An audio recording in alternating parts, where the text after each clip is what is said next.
বৃষ্টির সন্ধ্যা হোক বা শীতের সকাল, এই খিচুড়িতে হবে মন মাতাল। নমস্কার বন্ধুরা, অর্পিতা ডায়েরি চ্যানেলে আমি অর্পিতা তোমাদের স্বাগতম জানাই। সেই সঙ্গে তোমাদের জন্য রইল আমার এত ভালোবাসা। তো আজ আমি তোমাদের সামনে নিয়ে হাজির হয়েছি এক স্পেশাল ধরনের খিচুড়ি, মশলা আচার খিচুড়ি। তো চলো বেশি কথা না বাড়িয়ে শুরু করা যাক। প্রথমেই আমি নিয়েছি বেশ কিছু সবজি কেটে। আমার ঘরে যে সবজিগুলো ছিল আমি সেই সবজিগুলোই ব্যবহার করেছি। তোমরা চাইলে তোমাদের ঘরে যা যা আছে সেগুলোই ব্যবহার করতে পারো।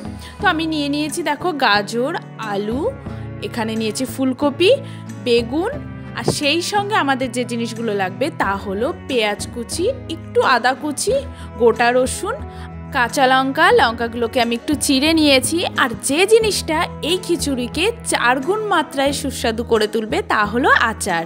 দেখো আমি ওখানে আচার নিয়েছি। তোমাদের বাড়িতে যে আচার আছে সেই আচারই ব্যবহার করতে পারো।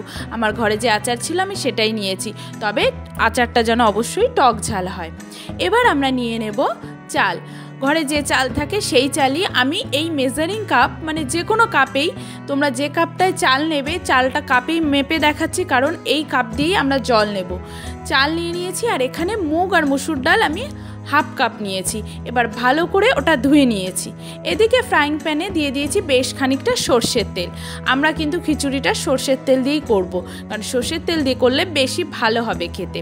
এরপরে আমি দিয়ে দিচ্ছি আলু কুচিগুলো আমি ভালো করে তেলে একটু ভেজে নেব। সেই সঙ্গে আমি দেব গাজর কুচি। যেহেতু আলু আর গাজরটা একটু শক্ত হয়, এই জন্য এইগুলো আগে একটু ভেজে নেব। লাল লাল করে ভাজা হয়ে গেলে তারপরে আমি দিয়ে দেব তার মধ্যে ফুলকপি আর বেগুন যেহেতু একটু নরম হয় তাই এগুলো একটু পরে দিচ্ছি। প্রথমে আমি গাজর আর আলুগুলোকে ভেজে নিয়েছি। আরও যদি তোমরা কিছু অ্যাড করতে চাও সবজি, সেগুলো বিন হোক কিংবা মটরশুঁটি হোক, যে কোনো সবজি তোমরা অ্যাড করতে পারো। আমার ঘরে যে সবজি ছিল আমি সেই সবজিগুলোই দিয়ে এই খিচুড়িটা বানাবো। সব সবজিগুলোকে একদম লো ফ্লেম দিয়ে ভালো করে ভেজে নেব। এবার দিয়ে দেব কিছুটা পরিমাণ লবণটা কিন্তু তোমরা তোমাদের একদম পরিমাণ মতন দেবে। আর সেই সঙ্গে দেব আমি হলুদ।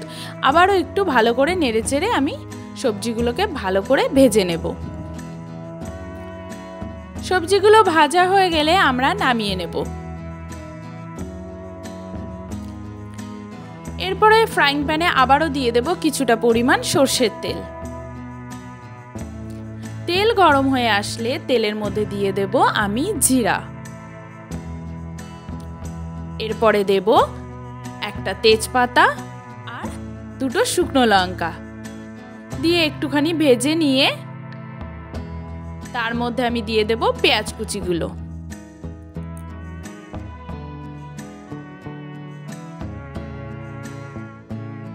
এরপরে দেব আদা কুচি। পেঁয়াজ আমি এখানে 2টো মতন পেঁয়াজ কুচি দিয়েছি, আর সেই সঙ্গে একদম অল্প পরিমাণে আদা কুচি, আর দেব গোটা রসুনগুলো। আমি সবগুলোকে একটু লাল লাল করে ভেজে নিয়ে তারপরে দিয়ে দিচ্ছি টমেটো কুচিগুলো, এবং এরপরে আমি দেব সেই কাঁচা লঙ্কা চেরাগুলো। আবারও আমি একটুখানি ভেজে নেব। তারপরে দেব লবণ আর কিছুটা পরিমাণ হলুদ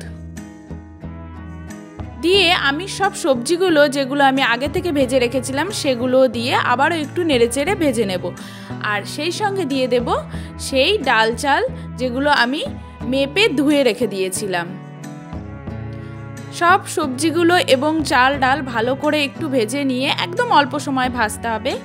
এরপর আমি দিয়ে দেব সামান্য পরিমাণে একটু হলুদ। যেহেতু খিচুড়ি, এই জন্য হলুদের ব্যবহারটা আমি 2বার করছি। আর সেই সঙ্গে দিয়ে দিলাম একটু ধনে গুঁড়ো, আর দিয়ে দেব শুকনো লঙ্কা গুঁড়ো। লঙ্কা গুঁড়োটা এই জন্য দিচ্ছি তাহলে না খুব সুন্দর একটা কালার আসবে। লঙ্কা গুঁড়োটা তোমরা চাইলে নাও দিতে পারো। এবার দিচ্ছি সেই আচারটা, যা এই খিচুড়ির স্বাদকে এক অন্য মাত্রায় নিয়ে যাবে। তোমরা হয়তো ভাবতে পারো আচার দিলে খিচুড়িটা টক হয়ে যেতে পারে, তা কিন্তু একদমই নয়। এই আচারের জন্য একটা সুন্দর গন্ধ, মানে একটা অন্য ধরনের ফ্লেভার বার হবে। তো আচার দেওয়ার পরে আমি আবারও কিছুক্ষণ মাখিয়ে নিলাম ভালো করে। আর সেই সঙ্গে আমি এবার দিয়ে দেব জল। যে মেজারিং কাপ দিয়ে আমি চালটা মেপেছিলাম, মানে 1 কাপ চাল দিয়েছিলাম আর আমি হাফ কাপ মতন ডাল দিয়েছিলাম, সেই কাপ দিয়ে আমি দিয়ে দেব 3 কাপ জল। তাহলে কি হবে, তোমরা যারা নতুন এই খিচুড়িটা করছো তাহলে বুঝতে পারবে কতটুকু পরিমাণে চাল ডাল দিতে হবে, সেই সঙ্গে কতটুকু জল দিলে একেবারে ঝরঝরে খিচুড়িটা তৈরি হবে। জল দেওয়ার পরে আমি এইভাবে ফ্রাইং প্যানের ঢাকনাটা দিয়ে ঢেকে এই মুখটায় একটা লবঙ্গ দিয়ে এটা আটকে দেব, যাতে ভেতরের বাষ্পটা বাইরে বার না হয়ে যায়। তো আমি ঢেকে এখানে রেখে দেব 20 মিনিট মতন। 20 মিনিট পরে আমি তুলে দেখছি যে দেখো আমাদের খিচুড়িটা কিন্তু প্রায় হয়ে এসেছে, আর সেখানে কোনো জলও নেই, বেশ একটা ঝরঝরে ভাবও এসেছে। দেখো তোমাদের দেখাচ্ছি, এই দেখো আমার খিচুড়িতে কিন্তু একদমই জল নেই। তো তোমরা যদি এইরকমই বানাতে চাও তো মেজারিং কাপ দিয়ে চাল ডাল আর জলের পরিমাণটা সঠিক রাখতে হবে, তাহলে কিন্তু জল একদমই থাকবে না। একদম শেষে আমি একটা সিদ্ধ ডিম এইরকম ছোট ছোট করে কেটে নিয়ে খিচুড়ির উপরে দিয়ে আবারও কিছুক্ষণ ঢেকে রেখে দেব। তাহলে কি হবে, খিচুড়িতে যে হালকা যে জলীয় বাষ্পটা আছে সেটাও পুরো কেটে যাবে। খুব সহজেই ঝটপট তোমরা বাড়িতে এই খিচুড়িটা কিন্তু বানিয়ে ফেলতে পারবে। তো একদিন কিন্তু অবশ্যই ট্রাই করে দেখো। তোমরা অনেকেই অনেকভাবে খেয়েছো, এইভাবে একদিন খেয়ে দেখবে, আশা করি ভীষণ ভালো লাগবে। তো আমি কিছুক্ষণ ঢাকা দিয়ে রেখে দিয়েছি। 5 মিনিট পরে ঢাকনা খুলে এই দেখো আমাদের খিচুড়ি কিন্তু একদম রেডি। এরপরে আমরা যে জিনিসটা করব তা হলো এর উপর দিয়ে দেবো কিছুটা সর্ষের তেল। এটা কিন্তু এই খিচুড়িকে আরও টেস্টি করে তোলে। তোমরা চাইলে কাঁচা তেল নাও দিতে পারো। আর আমি যেহেতু আচারটা ভালোবাসি তো আরও কিছুটা আচার এই খিচুড়ির উপর ছড়িয়ে দিলাম। তো গরম গরম এই খিচুড়ি খেতে কিন্তু ভীষণ ভালো লাগে। আর সঙ্গে যদি থাকে বেগুন ভাজা আর পাঁপড় তাহলে তো কোনো কথাই নেই। কেমন লাগলো আমার এই রেসিপিটা অবশ্যই কমেন্ট করে জানিও। সেই সঙ্গে আমার চ্যানেল অর্পিতা ডায়েরি সাবস্ক্রাইব করতে কিন্তু ভুলো না। তোমাদের সামনে এইরকম নতুন নতুন রেসিপির ভিডিও নিয়ে আবারও আসবো। ততক্ষণ সবাই ভালো থেকো, সুস্থ থেকো।